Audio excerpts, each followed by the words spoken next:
사랑스러운 내 여자친구가 얄미운 여자친구로 변하는 순간이 있습니다. 나 몰래 클럽에서 술과 음악에 취한 밤을 보냈을 때, 자꾸 있잖아, 내 친구 남자친구는 이렇게 비교할 때, 진열돼 있는 백과 구두 앞에서 저거 너무 이쁘다, 사준다고? 아이 괜찮아, 근데 진짜 이쁘긴 하다, 그치? 이렇게 얘기할 때. 그리고 또 하나 있죠. 그녀의 미소와 애교, 따뜻한 마음 씀씀이, 이거 전부 다 내 건데 나만 누리고 싶은데 모든 남자들한테 똑같이 나눠줄 때. 자, 오늘은 영화 속으로 누구에게나 친절하고 사랑스러운 내 여자친구를 만나러 갑니다. 김혜리의 영화 사람을 만나다.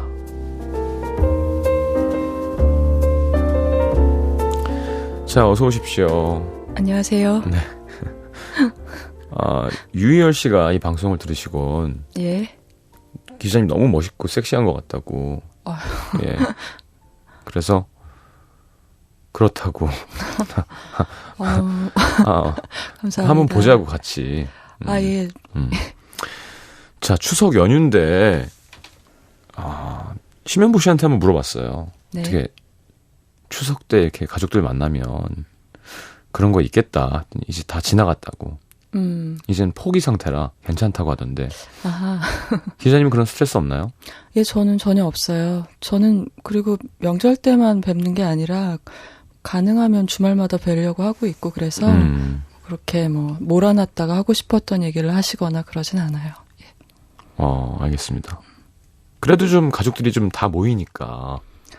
근데 그게 좀 그런데 저희가 친척들이 많이 모이질 않고 그냥 평소에 보던 가족만 봐요. 그래서 먼 어르신한테 이렇게 지청구 들을 일은 없어요. 알겠습니다. 명절 음식 혹시 잘 하시나요? 아니요. 제가한테까지 기회가 잘 안 오기도 하고요. 기름진 음식이 많아서 잘 못하기도 하고. 예. 기름진 음식은 왜 잘 못하나요? 제가 안 좋아해서 좀 그런 것도 있고. 예. 제가 좋아하는 명절 음식은 뭐 굴떡국 좋아하고요. 굴떡국? 예. 그리고 나물 좋아하고요. 하긴 뭐 떡국에 굴 넣으면 그것도 떡국이죠. 예. 예, 전 굴로 국물 낸 걸 좋아해요. 비릿한 걸 좋아하시는구나. 고기를 좀, 예. 고기보단? 아니, 고기를 못 먹어서요, 예. 그래요? 예. 새로운 면을 알게 되는데. 고기, 육류를 안 하신다고요? 예, 생선을 먹고요. 육류는 못 먹고요. 그러니까 먹었더니 큰일 난 건가요? 아니요, 그냥 굳이 안 먹어도 될 것 같아서. 예. 그 TV 프로그램 보셨나요? 어떤? 육식하면 점점 환경 오염 뭐 어쩌고. 예, 그건, 예, 그 사실은 알고 있어요. 여러모로 원래도 별로 좋아하지 않았고, 그래서 굳이 이거를 애써 먹을 필요는 없겠다. 그리고 안 먹어도 맛있는 게 많고, 그래서 안 먹게 됐어요, 어느 날부터. 알겠습니다. 유희열 씨가 점점 더 좋아하겠는데요? 유희열 씨도 채식하세요? 아니요, 그렇진 않은데요. 먹는 거에 관심이 별로 없어요. 그래 보여요. 가사도 그렇게 썼잖아. 먹는 일도 잊고 사는 것. 알겠습니다. 오늘 가족의 탄생인데 캐릭터를 가족 구성원이 아니라 누구에게나 친절한 여자. 예. 그건 사실은 이 여자가 좀 해픈 여자라고 할 수 있어요. 마음이나 어떤 배려나 이런 것들을 네. 모두에게 나눠주는 사람인데, 그녀가 그런 성격을 갖게 된 거는 그녀의 가족사하고 관련이 있거든요. 그래서 가족 이야기를 하면서 이런 성격 얘기도 할 수 있고. 김혜리 기자님은 낯을 가리니까 네. 누구에게나 똑같이 친절한 스타일은 아닐 것 같아요. 근데 또 딱히 그렇지가 않은 것이, 제가 불친절한 대접을 받으면 굉장히 당황하는 타입이거든요. 근데 그러면은 이제 남이 나한테 하기를 원하는 것처럼 나도 하는 법이잖아요. 그렇죠. 그래서 가능하면은 친절하려고 애를 쓰는데, 가끔 방심했을 때, 그리고 특히 일할 때 친절한 매너를 유지하면 내 뜻이 정확히 전달이 안 될 때가 있더라고요. 예, 일할 때. 예, 친절함을 유지하다 보면 정확하게 빨리 일을 처리해야 되는데 그게 진도가 안 나가요. 효율이 좀 떨어지죠. 예, 그래서 어느 순간 내가 좀 이렇게 각박한 말투를 쓰고 있는 걸 깨닫고 깜짝 놀랄 때도 있고요. 무섭겠다. 그 목소리로. 약간 좀 정색하면. 예. 그런데 또 사실 해보면 불친절한 게 더 힘든 것 같아요. 나한테도 에너지가 더 들어가는 일인 것 같아요. 친절한 게 나도 편해요. 친절한 쪽을 유지하는 게 좋아요. 남자는요? 네? 두루 다정한 사람이 좋은 거예요? 아니면은 좀 저같이 좀 네, 이미지가 그런 사람이 좋은가요? 성시경 씨는 굉장히 상냥한 성격이신 것 같은데 제 생각에. 제 편한테는. 아 그래요? 네. 적으로 만들지 말아야겠구나. 제가 요즘 인터뷰하면서 느끼는 게, 그러니까 저는 이렇게 경우가 먼저 없지만 않으면 다정해요. 근데 대부분 아까 말씀하신 대로 일하다 보면 먼저 실수를 할 때가 있는데 상대편이 그때 보통 우리나라는 그냥 그러려니 하고 넘어가는데 그럼 제가 돌변을 해요. 그래서 상대방이 대부분 자기가 뭘 어떻게 했는지는 기억 안 하고 왜냐하면 제가 유명한 사람이니까 야 진짜 까칠하더라 걔. 근데 처음부터 까칠한 사람이 어디 있어요. 아까도 인터뷰하는데 좀 이렇게 마음에 안 드는 부분들이 생기잖아요. 네. 그럼 그냥 넘어가면 되는데 좀 벌써 얼굴색이 벌써 변하는 거죠. 네. 상대방이. 제가요. 아 예. 티를 냈군요. 예, 안 낼 수가 없어요. 근데 참 그런 질문은 마지막에 해야 되는데. 예, 그럼 불편해질 수 있는 질문은 뒤쪽으로 모는 게 현명한 방법인데. 그러니까요. 특히 저는 많이 당하는 게 예. 와서 다른 사람한테 들었는데 정말 되게 까칠하고 좀 재수 없으신 스타일이라고. 그러면 그래요? 어떻게 해야 될지 모르겠는 거예요. 그러니까 그래서 하긴 거기에 대해서 뭐라고 대답하겠어요. 지금 방금 하신 말씀이 좀 이렇게 그런 거잖아요. 그게 일단 약간 무례한 거죠. 우린 사실은. 처음 만난 건데. 그러면 제가 또 까칠해지고 재수 없어지는 거야. 참. 근데 그런 것 같아요. 얼굴이 알려진 일을 하시는 분들 경우에는 이런 경우가 생겨요. 그래서, 배려를 하면은 오히려 그게 배려라고 받아들이지 않고 그걸 어떤 특권, 당연한 걸로 받아들이고 그다음부터는 거기 맞춰서 대화를 하려고 하는 사람들이 간혹 있죠. 네. 하여튼 쉬운 게 아닙니다. 사회생활이라는 게. 예. 자, 노래 한 곡 듣고 돌아오죠. 그러면 어떤 노래 추천해 주시나요? 오늘 가족의 탄생이라는 영화니까요. 네. 벌써 비웃고 계시는데. 네. 마마스 앤 파파스의 Dancing in the Street부터 듣겠습니다. 알겠습니다. The Mamas and Papas. 예. 그렇죠. Dancing in the Street 듣겠습니다.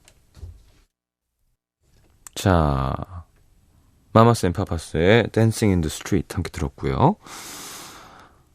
가족의 탄생. 일단 줄거리 여쭤봐야죠. 먼저 이 영화 얘기를 하기 전에요. 네. 청취자들 중에서 추석을 맞아서 가족들하고 같이 볼 가족 영화를 좀 골라줬으면 좋겠다는 희망사항이 있는 것 같아서 네. 네, 가족 영화 몇 편 얘기를 드리고 가족의 탄생 들어가면 어떨까 예, 그러죠. 궁금한데요. 괜찮을까요? 가족 영화. 예.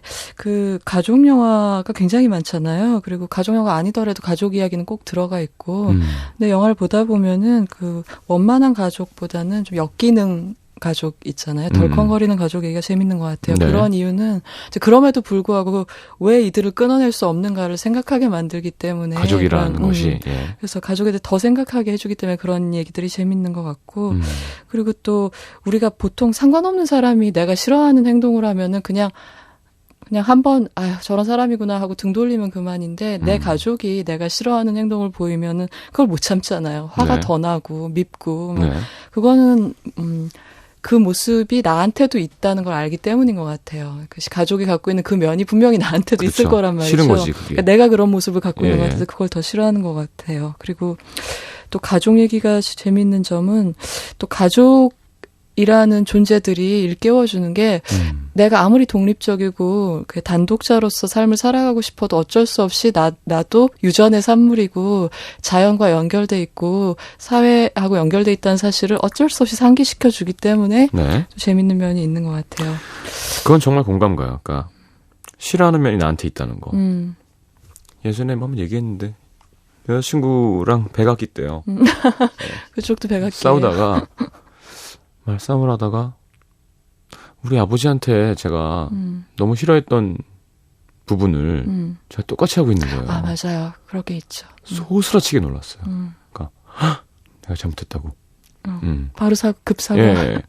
그러니까 뭐였더라. 하여튼 우기는 거 있어요. 그러니까 뭐였더라. 지금 딱히 기억이 안 나는데. 내가 하여튼. 틀렸다는 거를 깨달은 다음에도 우기는.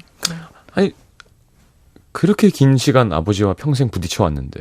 그것 때문에. 예, 그걸 똑같이 하고 있을 때 그 당혹스러움과 장점만 닮아도 참 좋을 텐데 어쩜 그렇게 단점도 하나하나. 맞아요. 예, 그게 진짜 겁나는 것 같아요. 그래서 이런 소재를 갖고 많은 가족 영화들이 나왔는데 이제 네. 그중에서 좀 재미있게 제가 본 것들을 말씀드리자면 네. 제일 최근에 개봉한 영화 중에서는 세상에서 가장 아름다운 이별이라는 한국 영화가 있었어요. 이게 배종옥 씨가 불치병에 걸린 엄마로 나왔는데 네. 그 병을 알고 나서부터 평소에 굉장히 엄마를 홀대하고 배려하지 않던 가족들이 막 모두가 반성하고 예. 용서를 빌고 이런 얘기였는데 이제 그걸 보면서 저는 좀 화가 나더라고요. 그러면서 이제 엄마를 얼마나 사랑하는지 이제 말을 하고 그때부터 그러는데, 아니, 저렇게 죽는다고나 해야 저렇게 고백하는 사랑이라면, 사랑한다는 말을 들을 수 있는 거라면 차라리 사랑보단 작은 친절이 낫겠다, 이런 생각이 들더라고요. 그래서 그런 점에서 좀 인상 깊은 영화였고요. 네. 그 다음에 뭐 지금까지 한국 영화 흥행 1위를 하고 있는 괴물, 이라는 영화도 사실은 가족 영화이기도 네. 하죠. 예. 이 영화는 주인공들이 콩가루 가족으로 평소에는 안 보고 살다가 이 조카가 괴물한테 납치됨으로써 아이를 구해내기 위해서 이제 모여서 분투를 하는데 네. 결국 이 영화의 결론은 그 조카는 구해내지 못하고 피가 하나도 섞이지 않는 소년을 이제 가족의 아이로 받아들여서 밥을 먹이고 키워가게 되는 그런 대체 가족이 되어가는 얘기를 하고 있죠. 그래서 네. 가족 영화로서도 재밌게 볼 수 있는 재미도 있고요. 부분이고요. 예. 그 밖에 안토니아스 라인이라는 외국 영화가 있어요. 네. 이 영화는 보통 가족 그러면 우리가 부계 가족 얘기를 하고 있는데 네. 안토니아스 라인 경우에는 이제 여자들로 해서 이어지는 가계에 대해서 얘기를 하고 있어요. 그래서 뭐 여성학 쪽에 관심 있는 분들은 한 번씩 보고 가는 영화니까 보실만 하고요. 그리고 또 재밌는 가족 아담스 패밀리 라는 예. 영화 있었죠. 근데 아담스 패밀리 말하면 몬스터 가족 같은 건데 뭐 프랑켄슈타인, 마녀 뭐 이런 드라큘라 이런 사람들로 이루어진 가족인데 이 가족의 재미있는 점은 바깥 세상의 가치관이 이 가족 안으로 들어오면 물구나무를 선다는 거죠. 그러니까 애기 잠잘 때 머리맡에서 읽어주는 얘기가 막 피바다 막 그런 얘기 읽어주고. 애기가 무척 좋아하겠죠. 네. 그러면서 그리고 또 밖에서 막 건전하고 칭찬받는 행동을 하면은 막 식구들이 질겁하면서 너무 무서워하고. 그래서 굉장히 재밌었던 기억이 나고요. 그리고 또 뭐 로열 테넌바움이라는 영화도 천재 가족의 이야기인데 아주 재밌게 풀어나간 영화였어요. 이걸 전에 해리포터 역할을 한 다니엘 레드클리프가 좋아하는 영화여서 제가 좀 놀랬었다고 한번 말씀드린 적이 있어요. 네네. 이 프로그램에서. 어떤 청취자 한 분이 제목을 궁금해하셨는데 로열 테넌바움이고요. 네. 그리고 또 하나 마지막으로 영화를 소개해드리자면 거로도라는 일본 영화가 있는데 이 영화는 이제 어떤 명절을 맞아서 대가족이 모였어요. 일본의 한 가족이. 근데 그 가족들이 커뮤니케이션하는 그 광경을 보면 되게 재밌는 게 우리가 은근히 가족끼리도 없는 식구 얘기를 되게 많이 하잖아요. 그렇죠. 뭐 없는 올케 얘기를 딸이랑 엄마가 한다거나 또 딸이 없을 때 엄마랑 며느리가 시누이 얘기를 하기도 하고 뭐 그런 간접적으로 이루어지는 제가 그랬대더라 뭐 그런 얘기를 하는 방식이라든가 아니면 이렇게 엿듣는 것도 많아요. 뭐 마당에서 얘기하는데 아버지가 서재에서 듣고 뭐 다른 식구의 의중을 알게 된다거나 그런 얘기들이 막 나오는데 이 영화는 그렇기 때문에 이 동양의 가옥 구조하고 동양의 가족들이 서로와 소통하는 방식 같은 걸 굉장히 잘 보여줘요. 그 화면 밖에서 들려오는 소리들이 굉장히 이야기 전개에 중요하게 기능하는 거죠. 네. 그래서 이 영화 자체도 훌륭하지만 뭐 이렇게 건축하고 영화의 상관관계를 보기도 좋은 영화고 해서 추천을 드리고 싶습니다. 네. 심현보 씨 말로는 일부러 들리게 얘기하는 것도 있대요. 그러니까 그런 게 재밌어요. 그러니까 얼굴 아니, 대놓고 얘기를 안 하고 다 들리는 거 아는데 맞아요. 쟤는 어떻게 하려 그래? 이상 있는 거 아니야? 사이가 안 좋답니다. 그래서 근데 그러면 사실 더 기분 나쁘잖아요. 네. 맞서서 바로 따질 수도 없고 네. 못 들은 척 하려니 계속 말리는 신우이가 더 뭐 그런 것처럼. 그러니까 가족들의 의사소통 방식이 참 재밌어요. 잘 네. 관찰을 해보면. 잘 알겠습니다. 시간이 이렇게 됐네요. 너무 시간이 많이 예. 일단 그럼 노래 한 곡 듣고 네. 저희가 가족의 탄생 2부에 넘어가서 대화 나누겠습니다. 엘리엇 스미스? 예. 엘리엇 스미스 음악을 좋아하는데요. 네. 제가 많은 노래 중에서 Wouldn't Mama Be Proud 골랐습니다. 알겠습니다. 제목이 특이하군요. 듣고 들어옵니다. 자, 음악도시 2부 김혜리 기자님과 함께합니다. 가족의 탄생 2006년 영화고요. 네. 자, 뭐 짧게 줄거리 부탁드릴까요? 예, 뭐 일단 이 가족의 탄생 그 많은 가족 영화 중에서 보통 가족이라는 게 결혼으로 이루어지고 그래서 그 두 남녀가 이세를 낳고 이러면서 자연스럽게 생기잖아요. 네. 근데 이 영화의 경우에는 거기에 뭐 그 개인의 자유의지라든가 선택이라든가 이런 게 개입하면서 꼭 핏줄을 나누지 않은 좀 이형적인 그런 가족에 관한 이야기예요. 그런 특징이 있고요. 일단 이 영화는 3부로 이루어져 있는데요. 네. 1부의 배경은 춘천이고요. 거기에는 분식집을 하고 사는 미라라는 여자가 있어요. 네. 문소리 씨가 이 미라를 연기를 하는데요. 네. 이 미라에게 5년 동안 연락이 없이 행방불명됐었던 어디서 뭘 하고 있는지 모르는 남동생이 연락을 해오고 찾아와요. 네.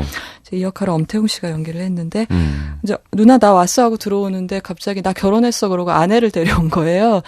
근데 아내라고 같이 온 여인이 이제 이모뻘 정도 되는 분을 모시고 온 거죠. 이제 그 고두심 씨가 연기하는 고무신이라는 캐릭터인데요. 네. 이름이 무신이에요.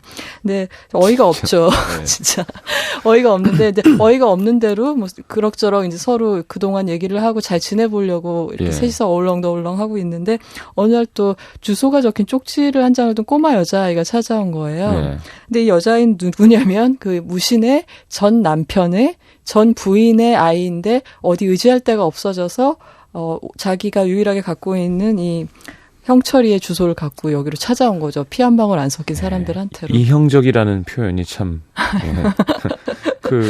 되게 점잖네요. 예. 좀 더 강하게 해주고 싶은 욕심이 생기는데. 그러니까. 네. 그런데 그 형철이는 얘를 우리가 키우자. 애를 낳아서도 키우는데 잘 됐잖아. 막 이렇게 해놓고서 자기는 어디론가 또 무책임하게 사라져버리죠. 엄태웅 씨가요? 예, 네. 그렇죠. 엄태웅 씨 잘못은 아니지만. 네. 그래서 그 무신이랑 미라는 이 형철이를 둘이서 같이 기다리다가 어느새 형철이가 없어도 왜 그런 거 있잖아요. A랑 B가 C를 기다리다가 언젠가부터 C가 없어도 A랑 B가 같이 살아갈 수 있게 되는 그런 거예요. 예, 예. 그래서 이 아이를 키우면서 살아가게 돼요. 여기까지가 1부. 그렇고요. 2부는 또 전혀 다른 인물들이 나와요. 예. 2부에는 이제 선경이라는 공효진 씨가 연기하는 20대 여자가 나오는데 이 선경은 혼자 살고 엄마랑 거의 절연하다시피 하고 살고 있는 아가씨예요.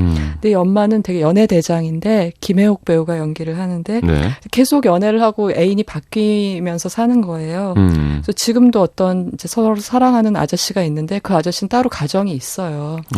그리고 이 엄마한테는 그 선경하고는 아버지가 다른 조그만 아주 터울이 많이 지는 동생이 있죠. 네. 그래서 이 모든 게 너무 지긋지긋해서 선경은 지금까지의 삶을 다 청산해버리고 일본으로 떠나서 새 삶을 자기가 이렇게 건설해 가려고 하는데 그때 엄마가 굉장히 심한 중병을 앓고 있다는 사실을 알게 되죠. 또?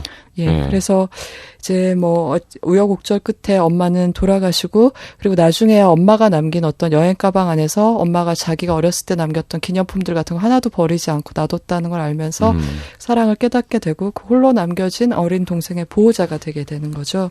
그래서 이 영화는 말하자면 해픈 여자랑 해픈 남자들로 인해서 일어나는 일이에요. 그러니까 해픈 남자들이 저지르면 이 사랑이 해픈 여자들이 거둬들이고 뭐 이런 방식으로 이야기가 흘러가게 되는데 네. 그래서 3부에 가서 만나게 되는 게 그 1부의 집에 그 여자아이였던 채연이와 네. 그 2부의 선경의 남동생인 경석이 네. 그 둘이 만나게 되는 거죠.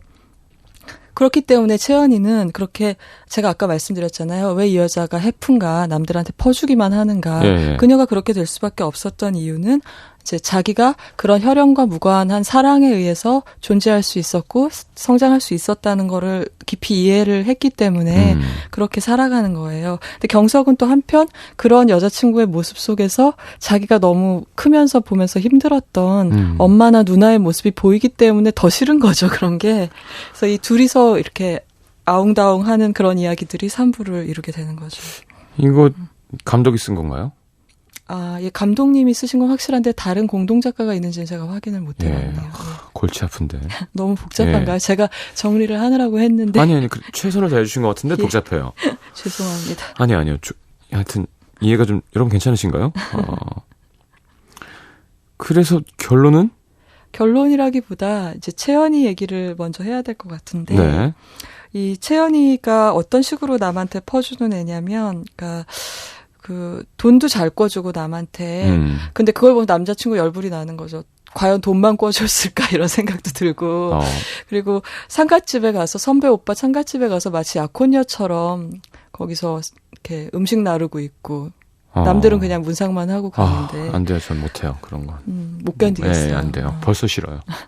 그래서 누나랑 이제 여자친구랑 인사를 시켜주기로 했는데 안 와서 왜 뭐 하고 있나 보면은 또 아는 오빠 아이가 없어져서 그 아이를 찾느라고 여기저기 헤매느라 안 온 거예요. 근데 이런 채연에 대해서 경석은 계속 나는 그러니까 친절해서 너를 좋아하게 됐는데 이제 네 옆에 있으면 너무 외롭다. 그러면서 막 이제 헤어지자 이런 얘기까지 나오는데 채연은 아주 쿠션이 너무너무 좋아요. 그러니까 남자친구가 그렇게 불평을 할 때 들어주면서 다 그래 미안해 이러면서 또 남자친구 몸에 붙은 먼지 머리카락 이런 걸 계속 털어주면서 그래 내가 미안해 이렇게 얘기를 해요. 근데 그러면서도 어느 부분에 이르면 굉장히 단호한 여자예요. 그만해 이렇게 딱 얘기를 하죠. 왜냐하면 제가 아까 말씀드렸듯이 나는 이렇게 살아갈 수밖에 없고 이것이 자기의 인생 철학이라는 게 이 아가씨는 분명한 거예요. 그래서 더 이상 건드리면 나는 이거는 포기 못해. 네가 나를 이것 때문에 포기하더라도라는 그런 믿음이 있는 거죠. 그래서 제가 이 채연을 볼 때 좋았던 점은 그런 거예요. 그러니까 보통은 출생의 비밀 이런 걸 알게 되면 뭐 우리 엄마가 친엄마가 아니야. 뭐 이런 걸 알게 되면 막 방황하잖아요. 그렇죠. 드라마 속에서 인물들이. 그런데 채연이는 그런 게 아니라 굉장히 그걸 성숙하게 받아들인 거고. 그러니까 그래서 저는 그런 게 가끔 이상하더라고요. 과연 내가 우리 엄마 아빠가 친엄마 아빠 아니란 걸 알게 되면 저렇게 싫고 모든 게 밉기만 할까? 아닐지도 몰라 이런 생각을 한 적도 있었거든요. 근데 제가 안 겪어봤으니까 뭐라고 말씀 못 드리지만 채연이 같이 받아들일 수 있는 성격도 있을 수 있다고 생각을 해요. 그래서 그 점이 이 영화에서 재미있었고요. 그리고 이런 사랑스러운 여자 캐릭터를 정유미 씨라는 배우가 너무나 잘 어울리게 연기를 해냈어요. 그래서 그 점도 굉장히 인상적이었고요. 그러니까 우리가 생각할 만한 그런 전형적인 리액션이 아닌 건 거죠. 그러니까. 예, 그렇긴 한데 그러니까 저는 그렇게 생각하거든요. 영화는 현실을 반영한다고 해서 우리의 통념으로만 이루어진 그런 이야기나 캐릭터만을 보여주는 것도 자기의 능력을 다 이용하지 않는 거라고 생각해요. 왜냐하면 드라마나 영화는 그 리어슈어런스라 그러죠. 어떤 현실을 재확인시키는 기능이 있거든요. 그러니까 현실이 가령 뭐 이런 조건이 어긋나는 집안끼리 결혼을 할 때 부모들이 반대를 한다고 그런 것만 계속 보여주면 보는 사람들은 물론 그게 현실의 반영이지 드라마가 꾸며낸 게 아니야라고 하더라도 그것이 당연한 것처럼 느끼게 되니까. 거꾸로 의식에 그게 반작용을 해서 사회적인 의식을 공고하게 하는 면도 있는 거죠. 그렇죠. 그래서 그걸 깨고 나가고 또 다른 방식으로 사고하는 사람들의 모습도 보여줄 필요는 있다고 생각해요.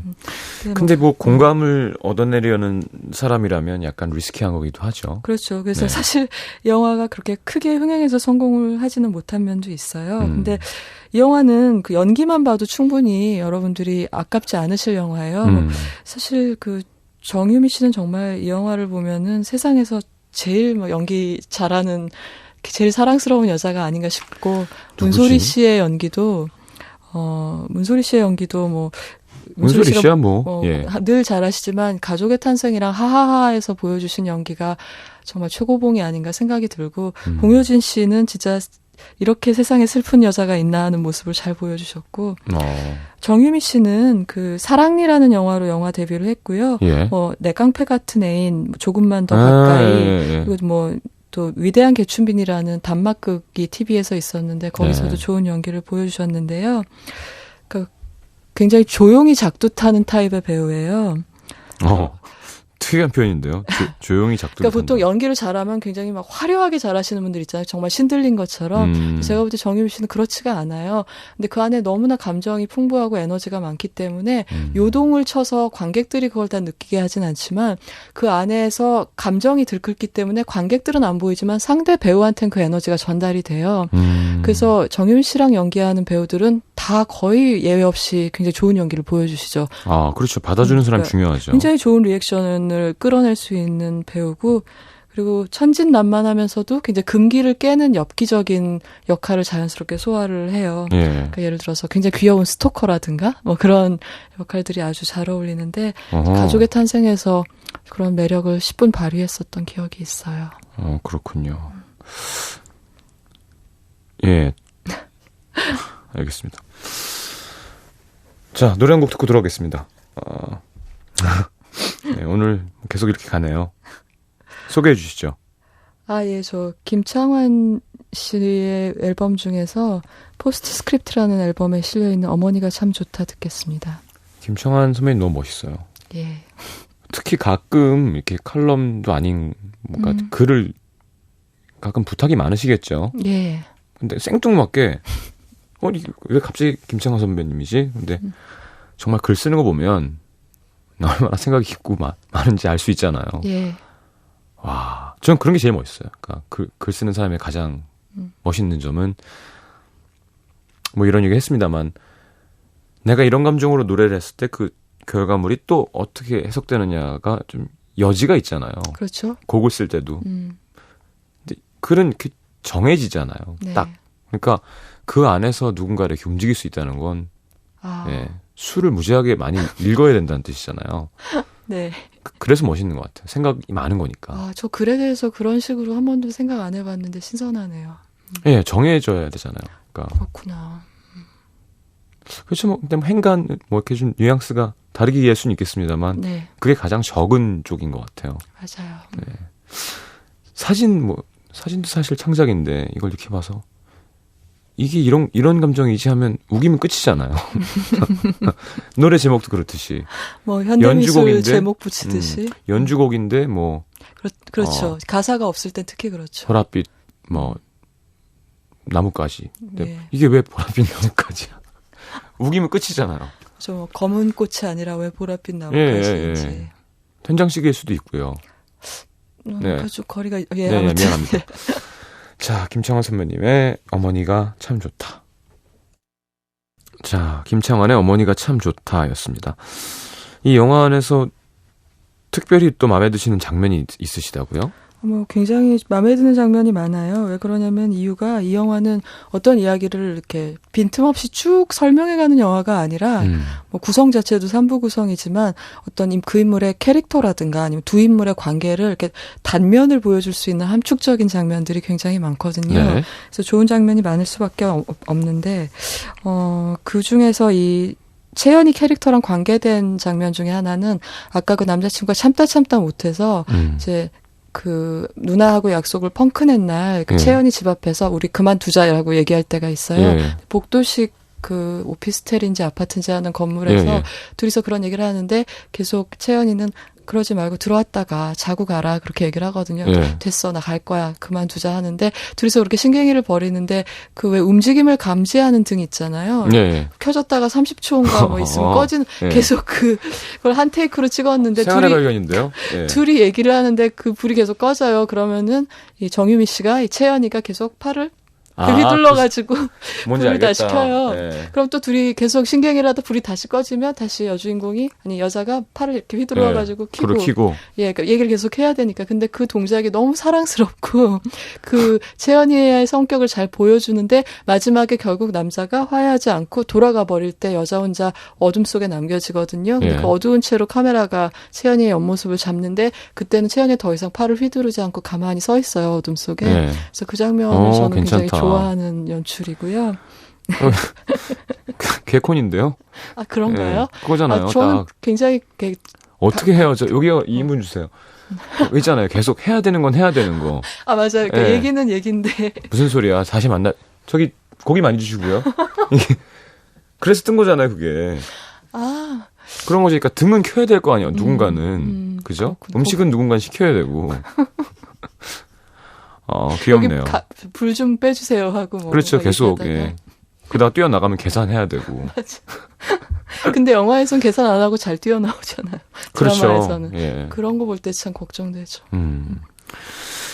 자, 참 영화를 보고 싶게 하는 재주가 있는 분이에요. 뭐 질문이 좀 있어요. 부산 부산진구 가야동의 박경훈 씨. 안녕하세요. 방송 잘 듣고 있고요. 목소리가 가로 열고 얼굴도 가로 닫고 너무 아름다우세요. 하고 흐흐. 왜일까요?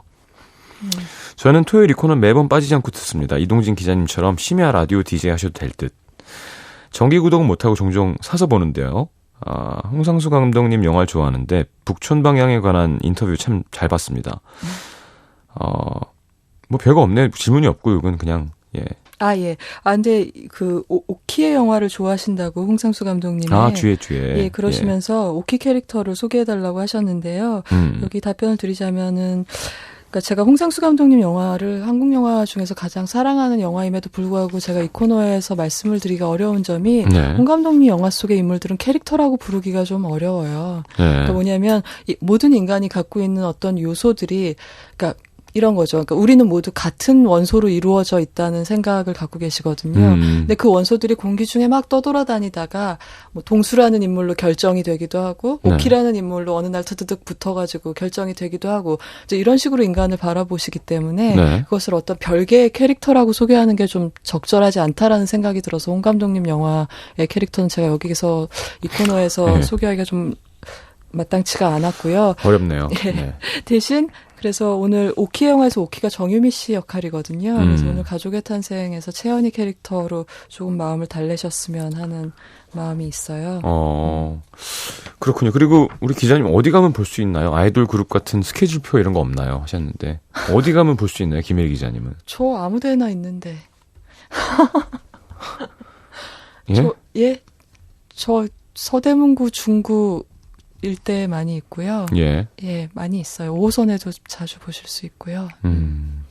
가끔 제가 뭐 영화 관련해서 행사할 때도 있고요. 흔해요. 알겠습니다. 흔해 빠졌어요. 혹시 뭐 이렇게 블로그 같은 거 운영하시는 거 있나요? 블로그도 있는데 약간 좀 거의 비놀리아 공법 블로그라서 진전이 없죠. 알겠습니다. 팔로우를 하고 싶으신 것 같은데. 자, 또 뭐 있나요? 그리고 김경준 청취자님은 지난번에 소개드린 랜미인에서 이엘리의 성별 문제를 좀 궁금해 하셨는데요. 뭐, 그렇게 단순하게 정리를 해드리자면, 원작 소설에서는 이엘리는 확실히 그 뱀파이어가 되기 전에 남자였고요. 스웨덴 영화에선 그 점이 좀 어떻게든 해석할 수 있게 처리가 돼 있고요. 할리우드판에서는 확실히 여자인 것처럼 묘사가 되고 있어요. 처음 들어보는 거거든요. 뱀파이어가 되면서 성별이 바뀔 수도 있는 거예요? 아까 제가 거세라는 말씀을 드렸잖아요. 이제 그런 것 때문에. 이제 그런 과정이 있었던 거죠. 그 이야기 속에서는. 무서워. 죄송합니다. 또 그 얘기가. 그리고 이 밖에 많은 청취자님들이 좋아하는 영화를 여기서 듣고 싶다고 얘기도 해주셨고, 뭐 20명씩 되는 캐릭터를 정성껏 뽑아주신 청취자님도 계시고 그런데, 이렇게 열심히 들어주시고, 황연아 씨, 영화 복습해주시고, 그러는 걸 알게 되면서 제가 긴장도 되고, 여러분들이 영화 어떻게 보셨나 써주시는 거 보고, 제가 또 거꾸로 공부도 되고 그래요. 그래서, 추석에 감사하다는 말씀을 꼭 드리고 싶었어요. 잘 알겠습니다. 황연아 씨가 고르신 거는 정말로 제가 다 본 건데요. 그래요? 참조하겠습니다. 네. 혹시 다른 이름으로 보내신 건 아니죠? 뭐가요? 제가요? 다른 아이디로 들어오셔서 성시경 씨가 보내신 리스트는 아니죠? 저는 이 중간에 좀 다른 영화가 껴있겠죠. 뭐 완전한 사육이라든가.